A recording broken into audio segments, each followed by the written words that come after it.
লিপিঘরের official YouTube চ্যানেলে আপনাদের সকলকে জানাই স্বাগতম। আজকের টিউটোরিয়ালটিতে আমরা দেখব কিভাবে অ্যাডোব ইনডিজাইনে আমরা লিপিঘরের সিম্বল ফন্ট অর্থাৎ তৌসুমি ফন্টটি ব্যবহার করতে পারি। আমরা প্রথমে লিপিঘরের ওয়েবসাইট খুলছি। লিপিঘরের ওয়েবসাইট খোলার পর একদম ওপরে দেখবেন যে মেনু বারটি আছে, মেনু বারের ওপরে যে ফন্ট মেনু, সেখানে দেখবেন সিম্বল ফন্ট নামে একটি নতুন সেকশন সংযোগ করা হয়েছে। আপনি এখানে ক্লিক করে সরাসরি সিম্বল ফন্টের মধ্যে যেতে পারেন, অথবা আমরা লিপিঘরের হোম পেজে ব্যাক করলাম। ব্যাক করার পর আমরা যদি একটু নিচে আসি, নিচে আসার পর এখানেও দেখবেন সিম্বল ফন্ট নামে একটি নতুন সেকশন অ্যাড করা হয়েছে। এখানেও কিন্তু ডাউনলোডে ক্লিক করে আপনারা একই পেজে আসতে পারেন। এই পেজটি ওপেন হওয়ার পর দেখুন এখানে শুভ বিবাহ বার্ষিকী, শুভ জন্মদিন, শুভেচ্ছা ইত্যাদি আছে। এই টাইপোগ্রাফি, ক্যালিগ্রাফি বা শব্দবন্ধগুলির নিচে দেখুন ইংরেজি 1, 2, 3, 4 অর্থাৎ 1, 2, 3, 4 ইত্যাদি আছে। অর্থাৎ এই ফন্টটি আপনি যে কোনো এডিটিং সফটওয়্যারে নির্বাচন করার পর আপনি যদি ইংরেজি 1 দেন তাহলে এখানে শুভ বিবাহ বার্ষিকী আসবে। আপনি ইংরেজি 2 দিলে এখানে শুভ জন্মদিন। অর্থাৎ যে টাইপোগ্রাফির নিচে যে শব্দটি দেয়া আছে, আপনি যদি ইংরেজি এই কি বা এই বর্ণটি প্রেস করেন তাহলে এই টাইপোগ্রাফিটি আসবে। আপনি যদি ইংরেজি সংখ্যা 9 প্রেস করেন তাহলে শুভ বিজয় আসবে। আপনি যদি ইংরেজি সংখ্যা প্রেস করেন তাহলে ঈদ মোবারক আসবে। অর্থাৎ এই রকম ভাবে ফন্টটিতে আছে। তাহলে চলুন আমরা প্রথমে ফন্টটিকে ডাউনলোড করি। জিপ ফাইল ডাউনলোড হচ্ছে। জিপ ফাইল ডাউনলোড হওয়ার পর আমরা এটার উপর ক্লিক করছি।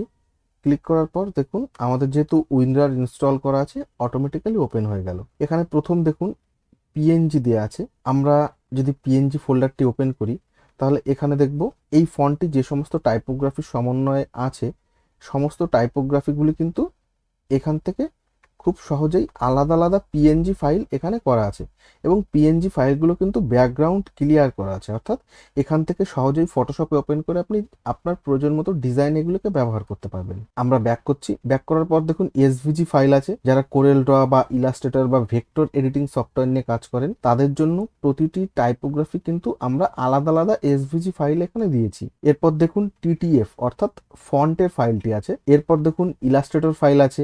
এরপর হচ্ছে ইপিএস ফাইল আছে, পিডিএফ ফাইল আছে, এবং আরেকটি দেখবেন গাইডলাইন.পিএনজি ফাইল আছে। এখানে মনে রাখবেন যে গাইডলাইন.পিএনজি ফাইলটি খুবই গুরুত্বপূর্ণ। গাইডলাইনটি ওপেন করলে আমরা দেখতে পারবো তৌসুমি ফন্টে ইংরেজি কোন অক্ষরে কোন টাইপোগ্রাফিটি দেয়া আছে। আমাদের যেরকম যেরকম টাইপোগ্রাফি ব্যবহার করার দরকার, এই গাইডলাইনটি অনুসরণ করে আমরা যদি কিবোর্ড থেকে সেই কিটি প্রেস করি তাহলে কিন্তু সেই টাইপোগ্রাফিটি চলে আসবে। আমরা আবার এখানে ব্যাক করে প্রথমে আমরা ফন্টটাকে ইনস্টল করি। ডাবল ক্লিক করলাম। এখানে দেখুন তৌসুমি ফন্টটি ওপেন হয়ে গেছে। আমরা ইনস্টলে ক্লিক করছি। একটু সময় নেবে ইনস্টল হতে। ইনস্টল হয়ে গেছে।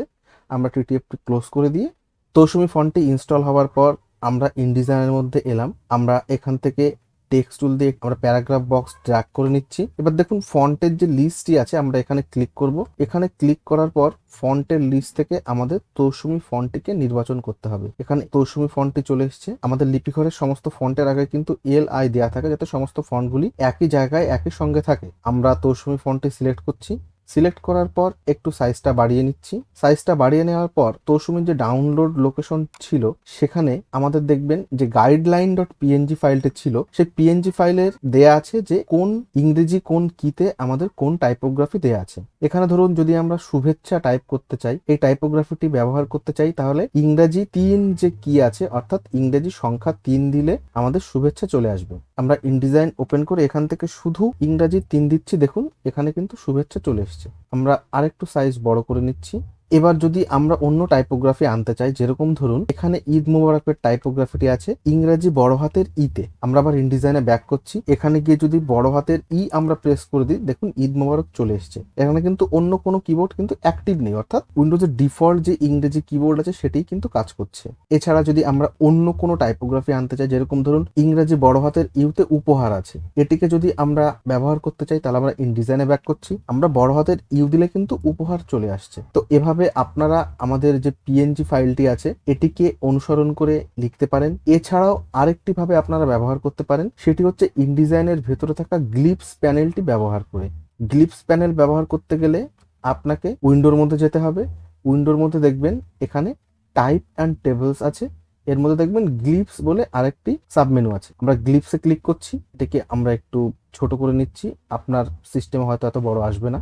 এবার এখানে দেখুন ফন্ট কোনটা সিলেক্ট আছে, এখানে দেখুন তৌসুমি ফন্টটি সিলেক্ট আছে। গ্লিপস প্যানেলের কাজ হচ্ছে আপনি যে ফন্টটা সিলেক্ট করে রেখেছেন সেই ফন্টটার ভেতরে যা যা আছে গ্লিপস প্যানেল থেকে কিন্তু সেটা দেখায়। এখানে দেখুন আমরা একটু বড় করে নিই, এখানে দেখুন এখানে যত টাইপোগ্রাফি গুলি আছে সব কিন্তু একসঙ্গে দেখাচ্ছে। আমি সমস্ত সিলেক্ট করে ডিলিট করে দিচ্ছি। এবার যদি আমি দেখা হবেটা আনতে চাই, শুধু আমি এই দেখা হবের উপর ডাবল ক্লিক করে দেবো, দেখুন এখানে কিন্তু এটি চলে এসেছে। আবার যদি আমি সম্মেলন আনতে চাই তাহলে সম্মেলনের যে গ্লিফ আছে ডাবল ক্লিক করবো, এখানে কিন্তু সম্মেলন চলে আসবে। অথবা আমার যদি শুভেচ্ছা আনতে হয়, এখানে আমি জাস্ট ডাবল ক্লিক করবো, এখানে কিন্তু শুভেচ্ছা চলে আসবে। দেখবেন গ্লিপস প্যানেলের নিচে জুম ইন জুম আউট আছে, এটার মাধ্যমে কিন্তু আমরা বিভিন্ন গ্লিপস কে ছোট বা বড় করতে পারি। আপনার যেরকম সুবিধা হয় আপনি সেভাবে কিন্তু এখান থেকে ব্যবহার করতে পারেন। তাহলে আজকের টিউটোরিয়ালটাতে আমরা দেখলাম কিভাবে ইনডিজাইনে সফলভাবে লিপিঘরের সিম্বল ফন্ট তৌসুমি আমরা ব্যবহার করতে পারি। ভিডিওটি কি শেষ পর্যন্ত দেখার জন্য আপনাকে অসংখ্য ধন্যবাদ। বাংলা নিয়ে করা আমাদের কাজ যদি আপনার ভালো লেগে থাকে এবং আপনি যদি আমাদের সমর্থন করতে ইচ্ছুক হন, তাহলে অবশ্যই আমাদের চ্যানেলটিতে সাবস্ক্রাইব করবেন, আমাদের ভিডিওটিতে লাইক করবেন